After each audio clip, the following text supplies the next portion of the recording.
Hello and welcome to another episode of French Ear Trumpet. I'm Andy from AJ in France, and we have Colin from French Countryside Life. Hello And there. this is one of the days when we have a guest. And I've been wanting to have this particular guest on for a long time. It's going to be super interesting. So I want to welcome Chris, who's an architect, to the episode. So welcome, Chris. How do you do? And so a bit of background how we met. I think it's going to be like 2019 now, I think. So it's quite a long time ago. I Yes, had a to, little while back. yeah, I did an extension for my dad who was pretty unwell at the time. And to do an extension, we had to submit a request to the mairie for building the extension. And we found Chris, who is English, but has lived an awful long time in France and is a practicing architect in France. And that, if you didn't already know, if you live in France, is like a gold mine. It is very hard to find. So I'm very pleased to have Chris on. So Chris, can you just tell us how did you end up in France? A little bit of background and that sort of stuff. Well, as I said, I'm English, but I'm half French, so I'm both French and English. And I used to come over as a child an awful lot to France to stay with my grandmother, my grandfather, and my auntie. So I think one day when things were going badly in England in terms of politics and recessions and everything else, I decided it was time to find a dream home in France and decided to just sort of come out and start looking and find somewhere I'd like to be. And that was it, really. That The was the rest is basic. history. Yes. What sort of years are we talking? What time frame? When was that? Well, I moved. We bought this place in 1993, so that was yeah, it was just after the big crash of when the Oh, yeah. What was the it called? stock. Black Monday or something like that? Yeah, Black something like Friday or that. something, Yeah. one of them Yes. black days as well. And yeah, he sold England down the road at that point. So it seemed like a good time um, to come over. And I had been looking for a couple of years prior, probably more in Normandy, because I was thinking of carrying on working in the UK and then coming over to spend time in a second home in Normandy. My Were you, family. Chris, were you Yeah. already a qualified architect by then? Yes. Yes. Yeah, I worked for the Kent County Council and did my architect degree at what was then known as the South Bank Polytechnic. It's So changed its name now. was it, I mean, what was the process for getting your qualifications recognised in France? Good question. Um, Long-winded, complicated, You do surprise me in France. No a lot, surprise. yeah, a lot of paperwork. Now, I had to work for an architect here for a number of years, and for him to kind of back me, and then I had to submit my papers, and basically they took me on after sort of umming and ahhing about it for a few years. So And yeah, then we got that. that's interesting. And so you've been then after that you went self-employed, I guess. Uh, Yes. Well, I started the business in 2004, so that's 21 years. Crikey, that is a Yeah, long time. yeah. Right. Can we give your business a plug? So what's your what's the company's name and what's the website address? Well, the company's website is well, it's kind of changing at the moment. There's servicearchitecture.com, and there's also now a servicearchitecture.fr, which my son, who's just become an architect, is setting up to do the French side. And we're now going to be called CWR Architecture. Hello. Hello. Brilliant. So Oh, that's not back to front, is it? No, no, actually, that comes out right. I'm not sure Okay. what. Yeah. And so that's the new logo with the new company. The idea that he's getting going on his own because he's had to jump. He's done his architect degree in France, Yeah. spent 5 years doing that, then had to go and work for an architect, and then he's had to spend another year sort of on and off doing stuff and producing a book, which he had to do. There's quite a few pages in Wow. order to be accepted with the Order of Architects in France. Fortunately, in So, my time, I didn't have to do that. no, happily, happily. So basically, you and your son now are a team. Is that? Yes, yes, And you can provide services, architect services for French and English speaking clients yes, yes. using your experience and your son's skills, I guess, to Well, hopefully he'll bring a sort of. I mean, everybody's different. So, should I say, a lot of my customers are quite often semi-retired people, so we have probably more in common. But then having newer customers, younger people who wish to do something more modern, something more exciting, I guess he's more he he's fresher, as we say. He's got more fresh Yeah, ideas I understand probably than that. myself. And you and I have talked before about the differences and the fact that that works really well together. So, yeah, right. I'm going to get into a couple of technical, no, not technical questions, but questions that people always want to know. Um, Yeah. and one of the main questions we get is, when do I need an architect? At what kind of level of what sort of stuff that I'm doing to my house do I need any? And the question I get quite a lot is, do I need an architect or do I need any permission to do anything inside my house?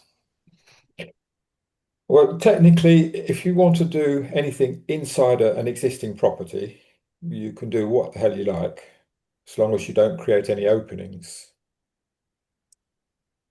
If you Right. So change it's the openings, you've got to what it go looks like on the outside that they're bothered about. yeah. Unless, of course, it's a barn, because then it becomes a change of use. And planning law is actually very similar to UK planning law. So there's no point in coming out thinking I can do this, but in England I can't because the chances are in France you can't either. That's an Ah, important thing. okay. Planning laws is planning law, and the French system has been based on the English system historically. So change of use from a barn, you need a planning application, and for most things you need a planning application. But if you bought a house and you want to change the staircase, gut it and change the rooms, keeping all the doors and windows the same, then you don't need any permission whatsoever. Brilliant. That's really good. So, Chris, just got a few questions. I don't mind me just rattling through No? them. These might sound like I know what I'm talking about, but I really don't. So, Okay. Well, go ahead. Go ahead. you know, assume that I'm a 5-year-old. Right. Um, how are the various permits? So, I'm going to mangle the French, but permis de construire, permis d'aménager, and déclaration prelable used, and how do their timelines and appeal differ? Okay. Well, we'll start with the easiest one, which is the déclaration préalable. Okay. That is what used to be known as a minor planning application in the UK, All right. and it allows you to do a certain number of things. You can change the doors and windows on your facades. You can put veluxes in. You can do insulation by the exterior and things like that. Are terraces included in that as well? Terraces are only needed if they're over 60 centimeters high, as I believe you know now. I do. Yeah. If they're on the ground level, they don't need to have a planning application because they're not creating any building. Again, any buildings, depending on where you are in the countryside, over 20 square meters, and that's the footprint, then you have to have a planning application. But if it's under 20 square meters, you need a déclaration de travaux. And then it gets complicated depending on zones and historical monuments, and the same in the UK. If there's a listed building and you've got to relate to it, then that becomes more complicated. But that's that'll take a few years to explain, I think. So, You're other not After wrong. that, a planning application for buildings, change of use, as I talked about before, um, because change, you buy a barn, as a lot of people do, and they want to convert it into a house. That needs a planning application. And if you want to build a new house, it's a planning application. If you want to extend the house to more than the permitted limit with the déclaration prélable, then you need a planning application. And if it goes over 150 square meters and again it's complicated. It's not just the surface area. It's what the surface area is specially organised so that so there's a complicated calculation. Then after 150 square meters, you need an architect to do the planning application. so does that mean to put a I don't know put a relax in, say for example, you could just scribble out a bit of paper and say that's a roof and that's the window I'm going to put in. Used to, yes, not anymore. You Right. still need to put in pretty much all um, the plans of the facade, the positions. They've got to be scale drawings, Right. and now they require a photo showing the modification. Right. Yeah. So, what we said earlier, or what you mentioned earlier about historical buildings and protected sites, and those houses that are adjacent to churches. There's a friend of ours whose house literally backs onto a church in the Vendée, and he has to be really careful what he does to the outside. Yeah, with certain buildings. Again, if you look at the English, what I said before, English and French isn't so very different. You have listed buildings, and uh, they come under have special rules that you have to conform to certain architecture. You can't sort of put a brash new building next to an old building, and although the rules don't seem to be that clear sometimes. I have seen actually. I mean, I've seen the odd house here and there that is a traditional stone residence, and they'll have a like a smoked glass, like zinc or Yeah, aluminium extension to it. yeah. And This is what we call mixing old and new. yeah, I mean, whilst it's initially jarring, it Yeah. does actually work, I think. Well, yes, I mean, basically, most of the old buildings, all the older houses here, we're doing up, and we're trying to put in a modern kitchen, but keeping the old fireplace, for example, Yeah, and so on. So you get a modern feel, and yes, putting sort of wood structured extensions on them, which could be sort of seen as an old outbuilding, but you can still make it very modern and yeah. very pleasing. So next question. What are the sort of timelines from a permit submission to a decision, and what would cause a delay? Right. The planning applications are a déclaration préalable. You have 1 month from submission. Oh, really? And That's yeah, and depending on what it is, um, they don't always actually say you've got it. If the month is up and you haven't heard, then it's presumed that you've got it. Right, right. this is interesting. This caused a lot, not problems, but so when we did my dad's extension, it fell under a declaration prelable. Yes. And I remember contacting you at the time, many years ago now, but saying we haven't heard anything, and you saying, yeah, well, that's great. That's that's good for No you. And news I is was good like, news, is it? yeah, but because my dad was that kind of person, he needed a definitive yes or no because A he didn't piece of want to paper do proving. something and then it come out. But I guess that's just like adjusting to the culture in that that's what happens. So if you don't hear anything, then it's going to be fine, which is Yeah. weird. But if you don't hear anything, you really want to have a piece of paper, you can go to the mairie and say, it's been over a month now. Have you got a piece of paper? And I'll give you a piece of paper. So, you know, Ah, so you can request it. yeah. I think I did for your father. I think he did, yes. I think he did. Yeah. Which is one of the things I want to say is that, it was so much easier. Anyone thinking about doing any of these things themselves, it honestly just pay Chris or somebody, if you live miles away from here, somebody like Chris to do it because it is way easier. You've got enough problems managing the build or doing the build yourself or whatever you're doing. The paperwork is just a massive headache unless you're doing it all the time, which obviously Chris is. So just consider that, it's so much easier to get Chris to do it. I can't do the paperwork anyway, so Well, Andy's got this theory about the one person in each department knows what to do, and there's 20 people around him that their only job is to stop you talking to that one person. yeah, it seems like it. Yeah.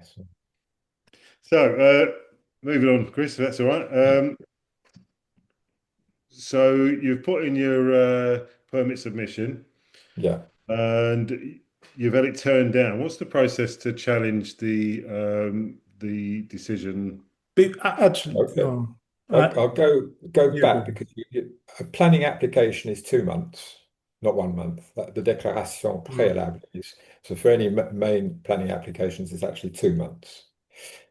What usually happens is you submit it, and if it's something that would not be opposed, i.e., they can't really say no, then quite often you'll get a piece of paper saying, "Oh, you haven't got this document, or you haven't got that document," and that kind of tends to put it off. That's probably because they're a bit busy and want a bit more time to deal with things. Right. But Can I just stop you there? Because yeah, both, well, on all the things you've done for me so far, that's what's happened. And that's interesting you mentioned that. And for people watching, I didn't have to do anything. I didn't have to send any more documents. Chris took care of it. So, yeah, that was really interesting you mentioned that because that happened both times. So you reckon that if something is definitely going to be accepted, but they just need a little bit more time, they'll say, can you send me I don't know, a picture of this or a little bit of a document on this and yeah, just that's it. to, Yeah, that quite often interesting. happens. But then the important thing about a planning application is the work what goes before. You've bought a barn, it's in the country, and you say, "Oh, I'll put in a planning application, I'm going to turn it into a house."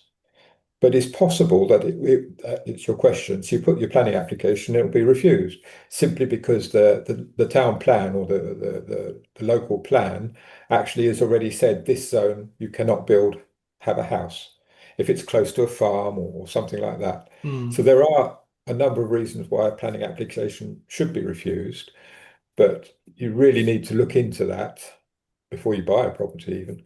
But to make sure that a planning application would be accepted. And then after that, you can work on making sure that the project is adapted so that it will be accepted. Yeah. So does that And mean just say I'd seen a barn online and I thought I really like that. I can see the potential in it. It would make sense to contact yourself to say, look, this is what I want to do.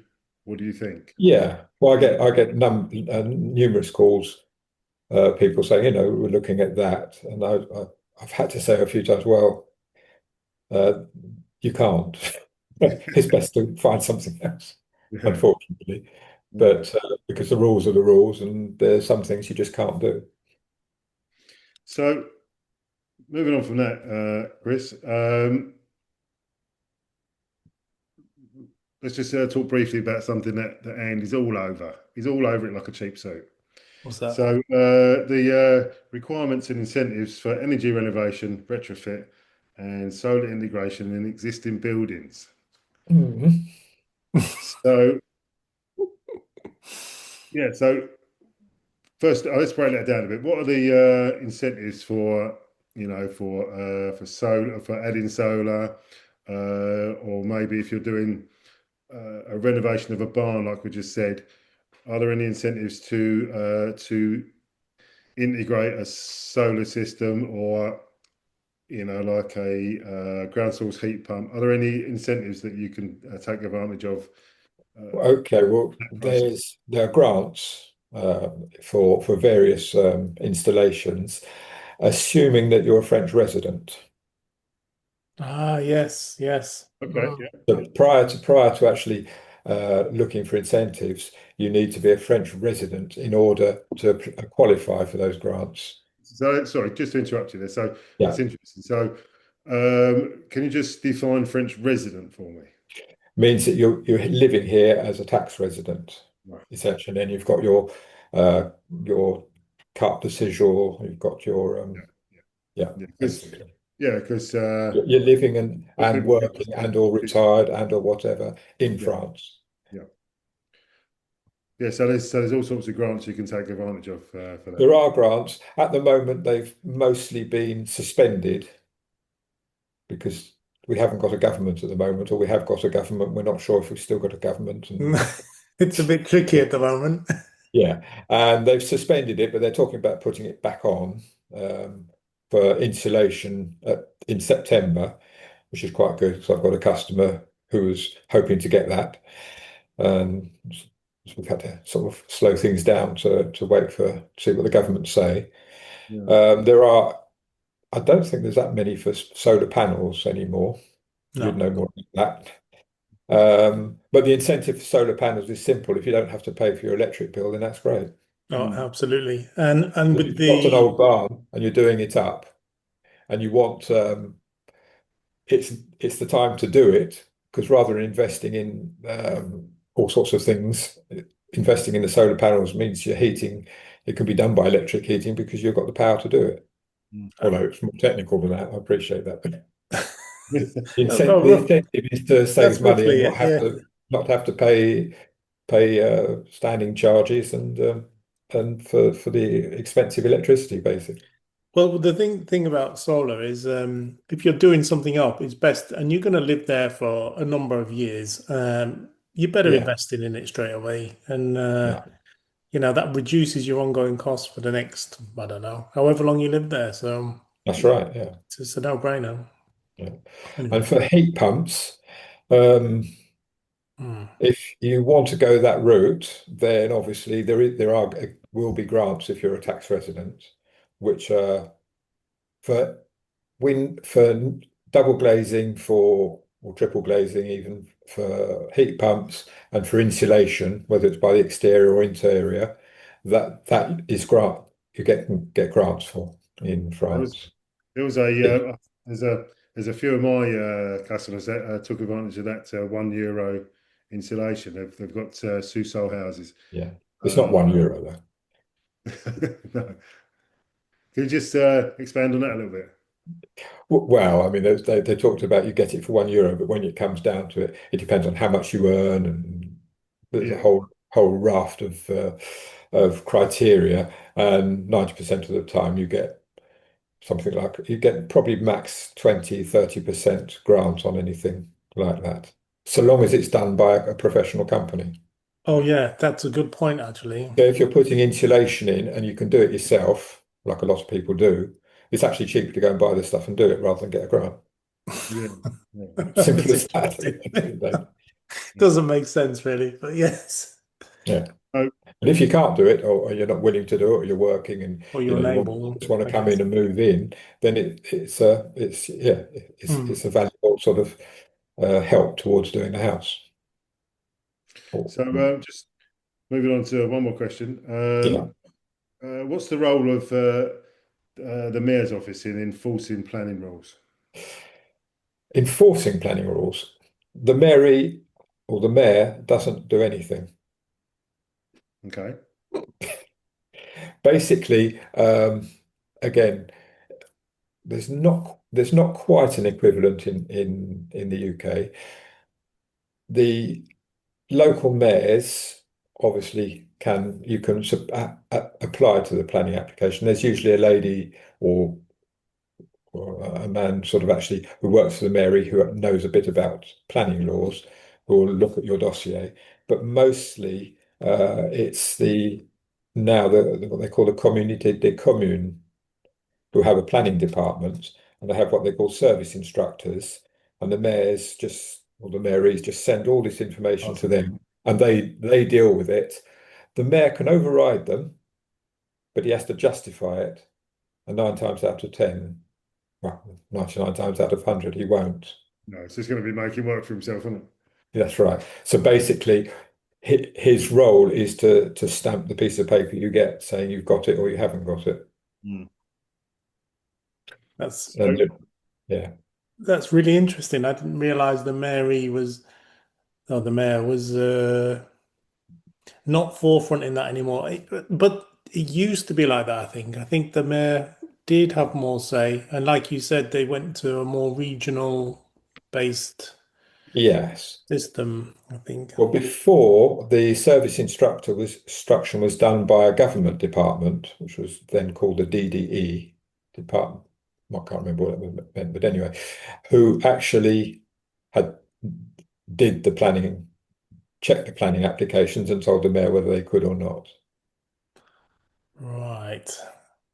So it was So never it's been really the mayor's decision. It was somebody else yeah, providing the information. Oh, well, I guess it makes sense because I know certainly I was working on a site today that's in Puric, yeah. and the it's interesting. The postman turned up and said, "Oh, is the owner here?" And I said, "No, I'm just working here." And he went, "All right." Anyway, so I spoke to the owner later, and I said, "Oh, the postman turned up and he asked if you were here." And he goes, "Oh, well, that's the mayor as well. The Right. postman is the mayor." But Pierrick. Yeah. Anyway, And I was okay. like, okay, that's interesting. You'd never Yeah, see that really, would you? Normally in England, no. the postman is the man. But then, no, it's a misconception actually. A lot of people think that the mayor's going to sort them out. They say, "Oh, I know the mayor. Yes, he's really nice, and he said there's no problem." He probably knows that there's no problem if you've asked him something. He knows enough about planning Mm. application to say yes. But he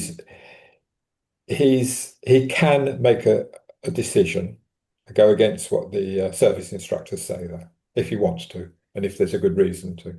But there'd have to be a very good reason, I guess. Like having a housing estate to bring in more people into the village, for example. All right, that's interesting. Yeah, Then you get into politics. we don't want to do that. First question is, I'm going to give you a few scenarios that people have asked me. I don't know why they asked me because I don't know anything. But people ask me, what do I need for this particular thing? Like the Right. first one that comes up, and it comes up a lot, is I want to put a shed in my garden. Yeah. And I'm like, well, I don't know. What the rules on sheds? If I want a shed in the garden, what do I need? Okay. If it's under 5 square meters, you can just stick it in. Ah, all right. So I don't So need permission for, but 5 square meters is it's yeah, not it's not, massive, is it? no, no. So what happens if it's a bigger shed, like it's a Okay. decent size? If again, this is where crosses up with what we talked about before. If it is, shall we say, in an agricultural zone, if its footprint is 20 square meters and less or less, then you need a déclaration de travaux or Okay. déclaration préalable, as they call it now. And above If that, if it goes above that, then you'll need a planning application. so I'm thinking in the realms of like a garden room. You know, it's quite the fashion now to have a garden room with an office or that kind of stuff. And if it's more than 20 square meters, not Right. Well, all. that, as I Go said, is in an agricultural zone. Ah, So then, if it's in an urban zone, it can be up to 40 square meters. Oh, blimey, okay. That's big. and you can Again, the find. footprint and not the internal floor space. But well, I see However, what you mean. The total external size of the yeah, building. the footprint of the building. So, okay. And how do you find out if it would be in a agricultural or an urban zone? Where would you find the information for that?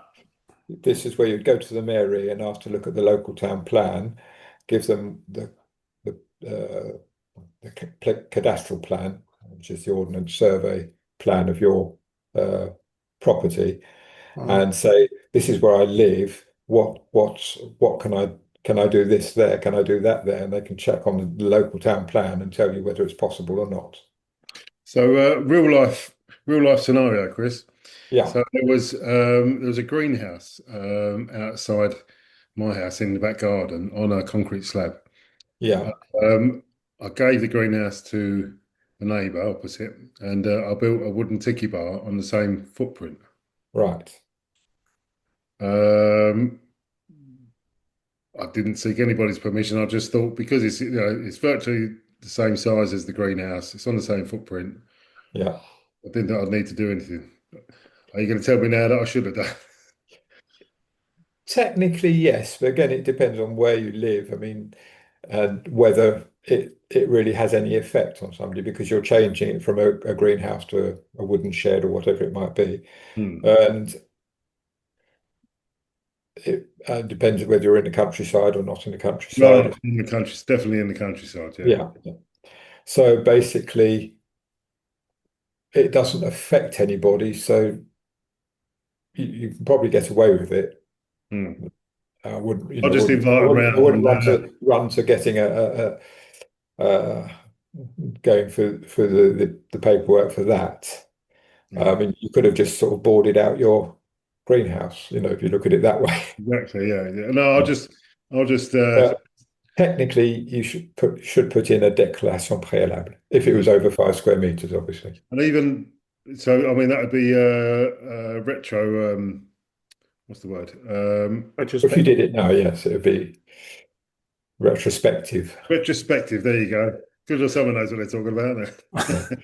But That's why he's here. for that, I wouldn't bother. Yeah, no, it's I'll just invite them round and open the absinthe. Be all right. It'll Yeah. work.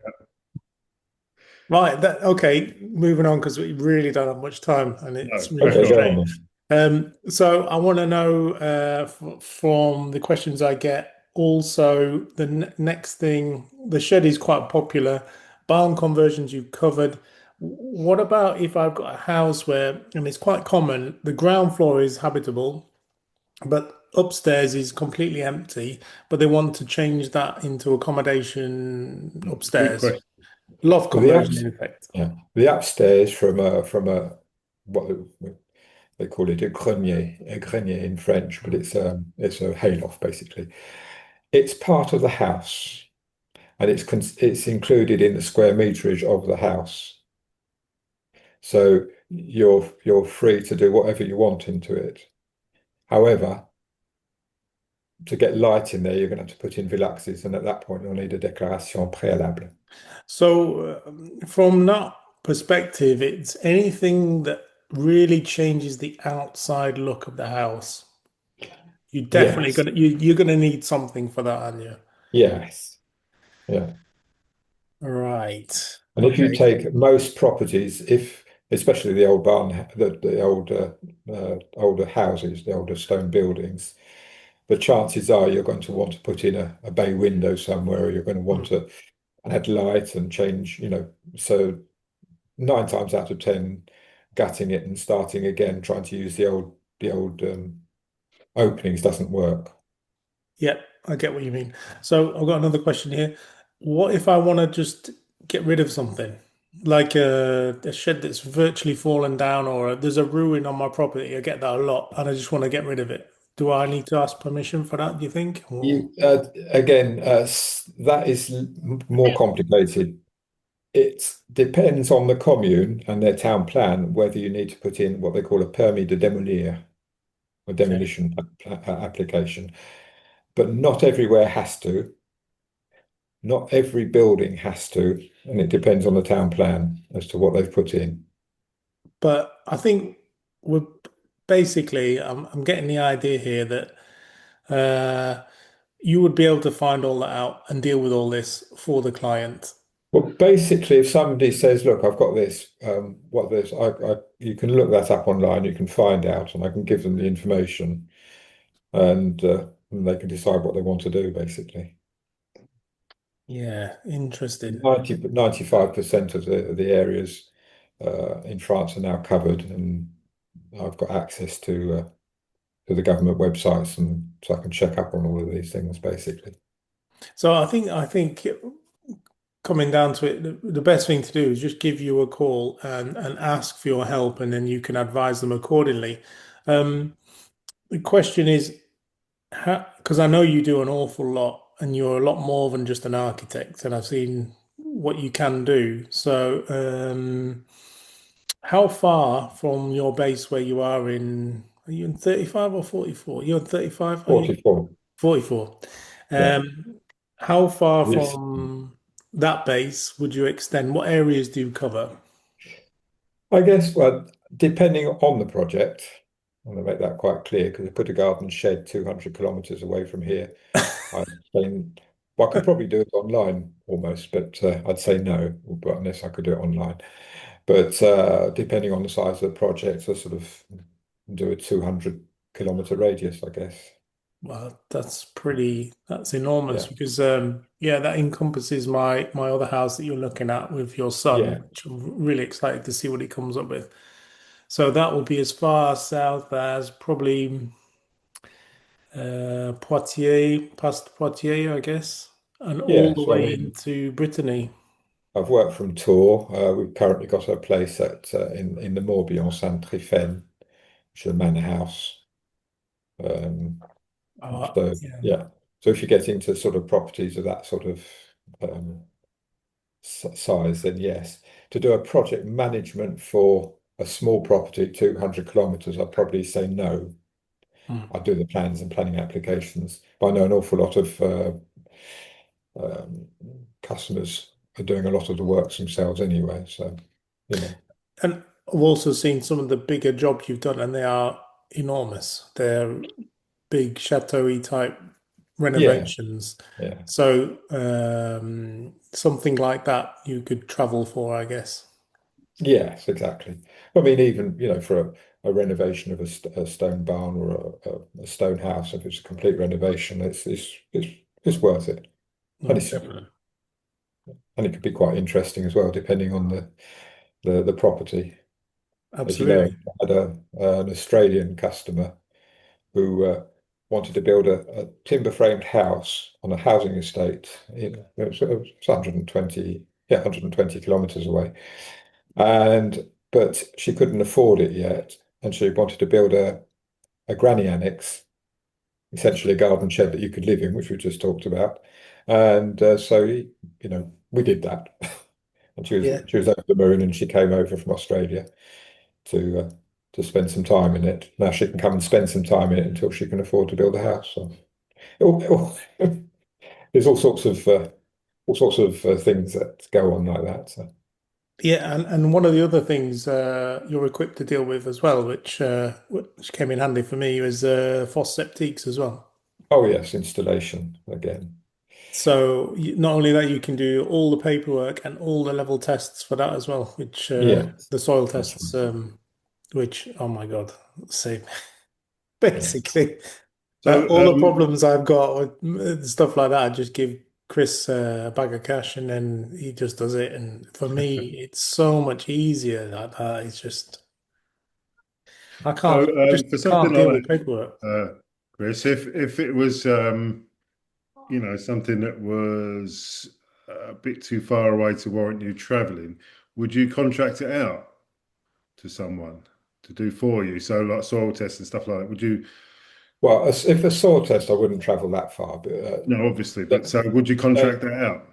again, this is where if you're not in a sort of, if I was in a 50 kilometer radius, then I'd be happy to do it. But Mm. if it was further, then the thing is to go to the mairie and ask for the official um, soil study companies that specialize in that. Right. Because there's sort of five or six in every sort of major area. So there's It's not like this, they're missing. Yeah. So, I mean, it's an impossible question to ask you, but I'll ask it anyway. Mm. In terms of costs, we spoke just briefly just before a break there, and uh, it's a question that's how long's a piece of string? Because I guess it all depends on, the work that's expected of you and the work that you do. Yeah.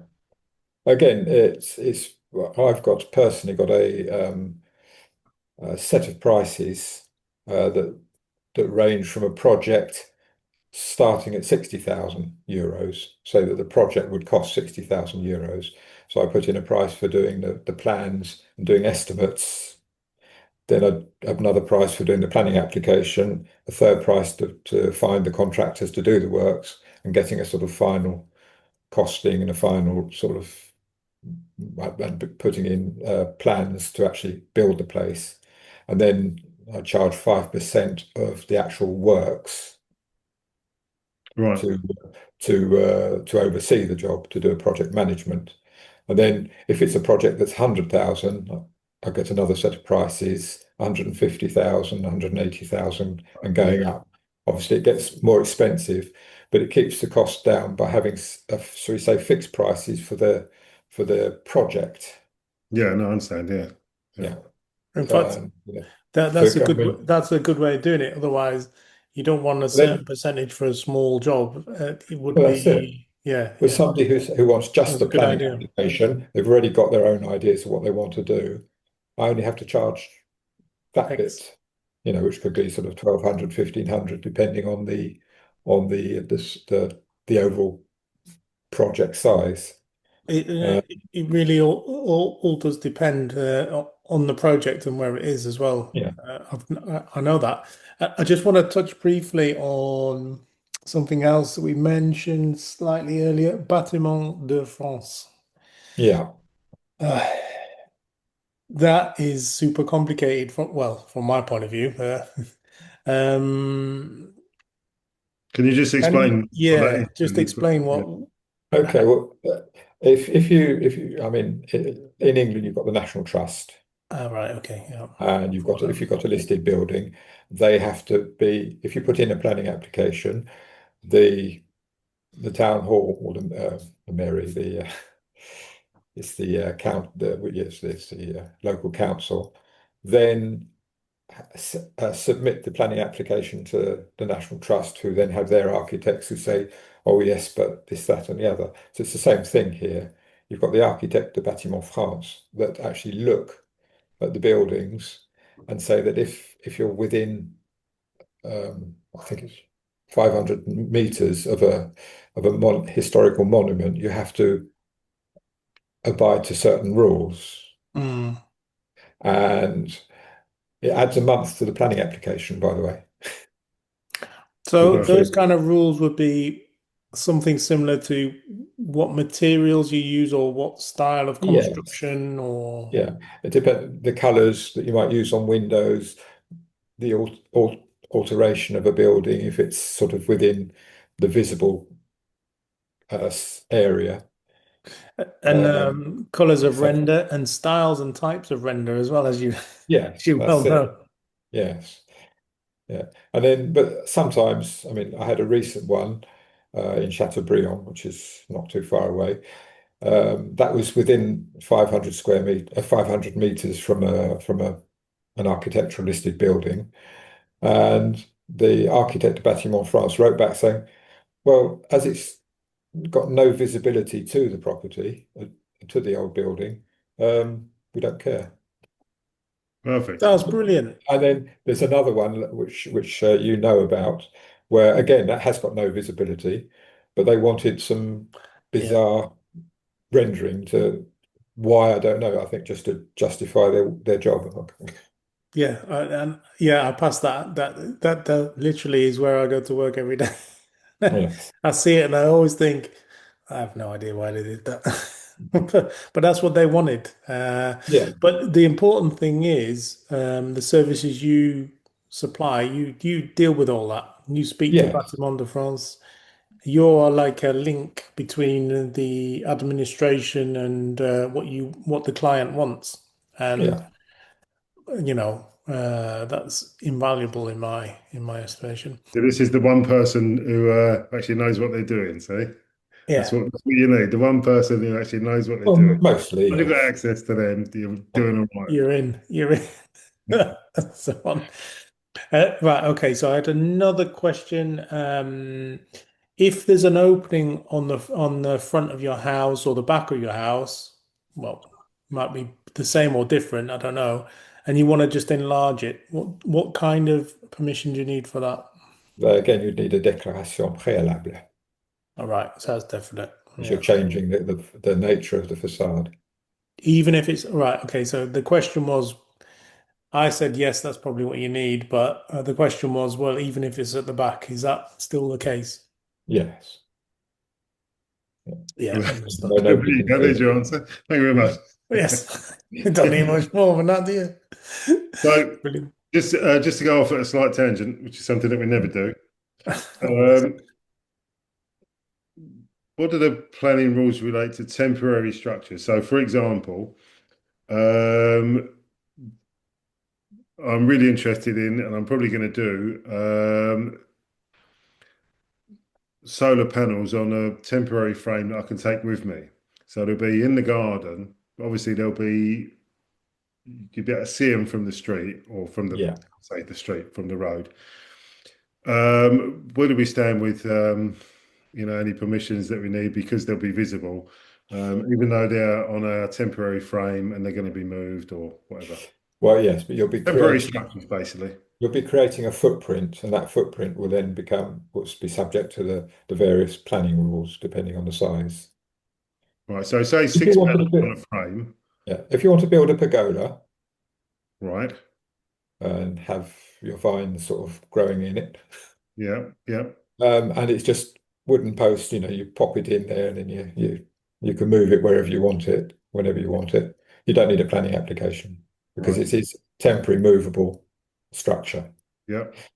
If you take that pergola and put a roof on it, or solar panels, it then Yeah. becomes um, essentially or it has got no surface area. It is then a structure that would require a planning application. Oh, And some really? require a planning application anyway. That's interesting. I didn't know that. Yeah. Well, how else will they know what to tax you? So what's that? There'll be extra tax for having six solar panels in the garden. No, I shouldn't think so. But some people who've got roofs full of solar panels might end up getting taxed because basically, if the government aren't taxing, not getting their money from EDF because you're not paying so much, Right. they're Yeah. That's the looking at comment back finding some it. They're other looking at finding it somewhere. way. Oh, I don't like the sound of that. Mate, how many, how many, how many Your panels you tax got on cost your here roof, might go up. Andy? I ain't got any, mate. Yeah. I just painted the roof tiles to look like solar panels. I haven't got any. Well, actually, that is something, isn't it? That I've seen them advertise. Actually, roof pantiles that are linked together to form a solar Oh. panel. We looked So, at them at work, and the feeling is amongst the experts, they're yeah, just too. There's too many connections and too many really connected. problems. Yeah, yeah. Even with the Tesla ones because they came out years ago, didn't they? Yeah, they did come out a lot, and they've never really taken off too much because there is literally every tile is a connection. Yeah, yeah. It's just A too too lot of work. difficult. Yeah. One if That's a one shame. fails, the whole string fails, and then Yeah. you've got to take all the tiles off to find out where the problem is. And at the moment, we can go up and get on the roof, take a panel off in 15 minutes to find out which tile it is and remove all the tiles from the roof. That would Yeah. just take a Yes, day. it'd be rather complicated. Yeah, I don't Yeah. know. It's not for me. Not for me. Yeah. But I don't like the sound of paying tax on my panels. Well, you won't pay tax on your solar panels. you might have a raise in your taxe foncière though. Oh, lovely. Lovely, lovely. Okay, so another question that I got was, um, if I've got a hangar or a garage out the back, which I park my vehicle in, but I want to put a concrete floor in, is that going to require any kind of permission? No. So I can just literally put a concrete floor in and then drive the vehicles in and out. Now that's not going to be a If problem. you own a piece of land, whatever the size is, you can concrete it. All right. There's no planning application needed Oh, necessary. that's interesting. So, like, right, let's quickly talk about driveways and that sort of stuff. So, if I had an area of land around my house and I wanted to not concrete it, but tarmac it, Yeah, do I need any permission for that? no. Brilliant. Oh, that's really good. I like What the happens if There could be actually, depending if the town plan says you can't put down because they're worried about ground not soaking yeah, away yeah, yeah. and uh, things. So there might be with the ecological questions plus the fact that we're getting flooding, so they're trying to avoid people doing that now. They don't want concrete around the house now. They want you to put in gridded grass blocks because they want the water to soak away so they don't get flooding. I just remember Usually in built up areas, obviously, but concrete gridded grass from like the 90s when I was going to like leisure centers and stuff for swimming classes, and it that was the always thing, looked wasn't it? horrible. Yeah, yeah, yeah, It did not look good. yeah. I was wondering no, if but rather than that, yes, destroy your mower, wouldn't you? yeah. But in theory, yes, you can, you live in the middle of the countryside and you've got a couple of acres of land. In theory, you can concrete the whole of it, and that's that. Wow. Just for a laugh, Yes, just for just for the yeah. I for the mean, crack. why not? Yeah, there you go. Why would you Then do? if you use it for a go-kart course, then it's change of use, and at that point you'd have to have planning Oh, application. mate, see, I'll tell you what, whatever they're paying you, Chris, it ain't enough. Well, Colin, you're gonna have to hold back on a go-kart. There's Jane, cancel that contract. Brilliant. So we've covered roof windows, doors, entries, terraces, all sorts of stuff like that. Do you have much contact with the geometris, Oh, Chris? that was it. Yeah. Yes, I mean obviously I have to deal with them. I've got a current project where I've done a gîte for somebody, and they're now wanting to sell the gîte and live in their house and then have the gîte sold off. So this year Maitre would come along and we had a meeting with him and decided where all the site boundaries were going to be and everything else to make it practical but for the two properties. So those So, decisions that the geometry makes, um, are they subjective at all? The reason I ask that is because when I look on the cadastral for my place, yeah, there's access into our backfield down a side lane, if you like, and it's not completely clear um, on the cadastral whether that's my lane or whether it's common lane. Um, so the decisions that a geometry take, would that be subjective to him? Is that his yeah, opinion, which then they becomes don't they don't take decisions. You've got the cadastral plan, yes, and you measure it out, and where it says this is when you bought the property, you've got a parcel maybe 210 and 220. yeah, You can go and measure that, and that's your land. If the other bit of land is on the other side of that, then it's not your land. It's as simple hmm. as that. Right. So those lines are I think Yeah, you've got yeah, it. You've they're got it official. inversed. You've got it inversed there, Colin. He doesn't come out and then define the land. He measures out what's already defined. got it. Yeah, got it. And if Uh, if say you want to set, say you've got you want you've got a house and you've got a big garden, you decide you want to split that garden in half and sell the land because you're able to build another house on it, then you would say to the you'd well, hopefully you'd see an architect, but you'd then say, look, I want this land split. They'd come out and put in new boundaries and then put that up onto the cadastral plan. So you then have Right. two parcels of land, one of which you can then sell. Got it. Yeah.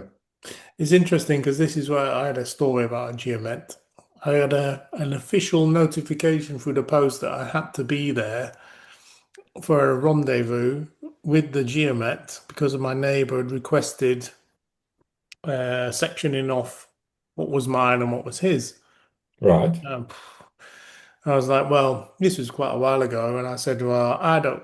At that point, I didn't speak any French really, so I got my brother to come over and stay the night, and then in the morning we could have this meeting. The only problem was I got my brother in completely drunk, and the night before, and he was incredibly worse for wear. So didn't really work out very well like that. Yeah. But it was interesting to meet the guy who did the measuring, and it's incredibly accurate. And he Yeah. took pleasure in showing me that his little machine he had with the beeper and the GPS and all that in, if he moved it like 20 centimeters either way, it would be wrong. Again, you called, yeah, And he would be very that accurate. Yeah. accurate. This is exactly where your corner of your land is. It's there. Yeah. And it was incredibly accurate. And Yeah. you don't really I mean, see that nowadays they anymore as are. much, Yeah. yeah, but it was super, super accurate. I mean, the old plans weren't, and there are a lot of, I've had done a lot of properties, and I've gone along and said, okay, and I've looked at the cadastral plan, and they put the extension, which is going along a borderline. So, yeah, but it's not there Mm, because originally plans were done from aerial surveys, and yeah. then there was somebody in an office sort of drew round the buildings with shadow and everything. Ah, so Yeah, if they saw the shadow, then they'd include that as, I see. Oh, yeah. yeah, that's I was interesting.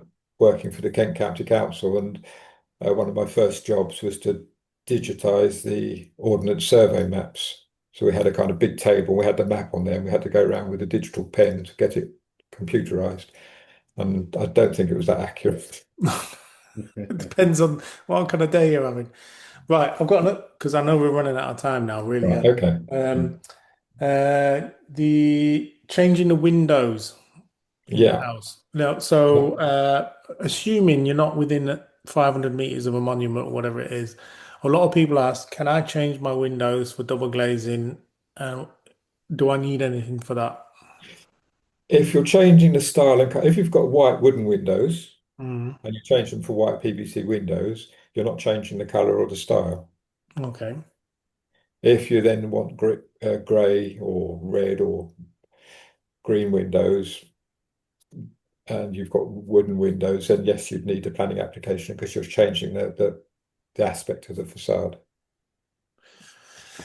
That's interesting. And then another, sorry, I'm being really quick now. Okay. I just want to take my house for example. I wanted to put a gate and a wall, but it was set back from the road, so there's a distance in which you can put a gate and a wall without needing planning permission. Is that how I Yeah, understood what you said? well, if you put a gate there and a wall in because the town plan says Mm, there's no obstruction to that, you can do it. yeah, that was it. Yeah. So But as long some as town plans have got specific limits. I mean, for example, if you put a great big 3 meter high wall and you're right on the road, when you and your gate's on the road, when you start coming out with your car, the you lorry can't see that's coming down anything. the road is going to take the front of your car off. So there's obviously reasons why you can't just do that. But Yeah, yeah, I but understand that. and so some town plans have that in them, and in your particular case, there wasn't anything in there. Yeah, I understand that. So I think right, that's enough. That's enough for the questions because we've run out of time. Okay. I just want to say, look in the description because we'll put all the details of Chris's Yeah. company and how you can get in contact. seek advice. For me, you've seen my channel, you know I'm pretty practical. The one thing I can't do is administration and paperwork and dealing with councils. I would rather get it all done properly by Chris or a company like Chris than try and attempt it myself because you can mess it up. And it's not like messing something up practically where you can go back and fix it. Just creates so many problems. So have a chat with Chris if you live within, I guess, 200 kilometers of Rennes, something like that. If you've got a big project, you'll be interested. Um, anyway, all the details will be in the description.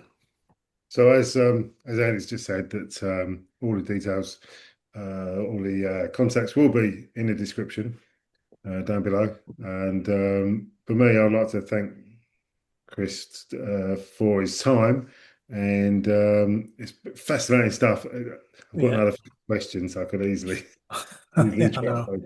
but there'll be another episode of this, hopefully with Chris on it. And if there's any questions that you'd like to ask Chris through us, please just pop it in the comments, and we'll save those up for hopefully if Chris would agree to come on again, we can run through your questions as well. That'd be really interesting. Yeah, yeah, I think that'll be really good.